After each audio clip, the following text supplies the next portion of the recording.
Hello everyone, welcome back to our channel Tech AI. On today's video, I'm going to show you how to get tokens in Leonardo AI. It's very quick and easy, so let's get started. First of all, open the Leonardo AI app on your phone. If you don't have the app yet, you can get it from Google Play Store or the Apple App Store. Once you do that, go ahead, launch the app, then sign in. Now on your screen, you can see options like Home, Models, Create, My Library, and more. Tap on More, where you're gonna find two categories: Account and Help and Information. Under Account, the first option there will be Manage Subscription. Tap on it, then go ahead and tap on Upgrade from the bottom of your screen.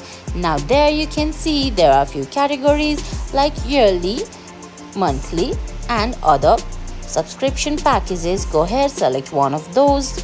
From there, once you subscribe, you'll be given additional tokens. And guys, that's it. That's how you get tokens in Leonardo AI.